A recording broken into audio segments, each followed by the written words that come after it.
पाटो कॉलनी पणजी हांगा हे म्हणजे कशें आसा की वेगवेगळ्या गांवाचे लोक हे सगळे आमी एकत्र रावता हांगासर आनी आमी दर वर्सा हो होळी उत्सव साजरो करता।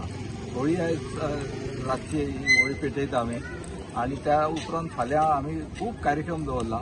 रंगपंचमी आमी गुलाल उत्सव हो कार्यक्रम फाल्यां जातलो हांगासर आनी त्या निमित्तान आमी वेगवेगळ्यो स्पर्धा दवरला। सकाळपासून सांजे दनपारपर्यंत आसता आणि मागीर हांगासर आमी टँकर हाडटा, उदक हांगाचेर घेता, सगळे जाण आंघोळ करता सार्वजनीक पद्दतीचे, म्हणजे संपूर्ण कार्यक्रम एन्जॉय करप। पाटो कॉलनीतले सगळे लोक एकत्र त्या निमित्तान येतात। कितली वर्सां धर्म हे काय ना, सगळे जाण आमी एक पाटो कॉलनीचे सगळे लोक अशा पद्दतीन दाखयता। एक ह्या पणजी शहरात एक वेगवेगळ्या भागातले एक विलेज अशें म्हणून येता, अशा पद्दतीचे एक कॉन्सेप्ट हो पाटो कॉलनीत आमी सगळे जण एकत्र येऊन राबयता। कितली वर्सां जाली का सर? आता जवळपास 20 वर्सां जातली। हे सगळे कार्यक्रम आमी सगळे जण एकत्र येऊनच करता आणि उपरांत आमची आता रोखडीच सत्यनारायण पूजा महापूजा जातली, ती आमी 27 एप्रिल दवरला।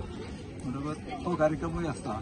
आमी खूब असे वेगवेगळे कार्यक्रम करता सगळे पाटो कॉलनीतले लोक त्या निमित्तान एक फॅमिली किंवा एक आमी सोसायटी अशें म्हणटा किंवा आमी एक विलेज, पणजी शहरात एक विलेज जे वेगवेगळ्या भागातले लोक एकत्र येऊन हांगासर वेगवेगळे कार्यक्रम।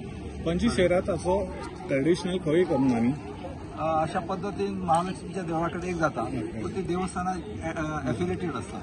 पूण ही अशा पद्दतीची होळी ही आमची पाटो कॉलनीत दर वर्सा जाता।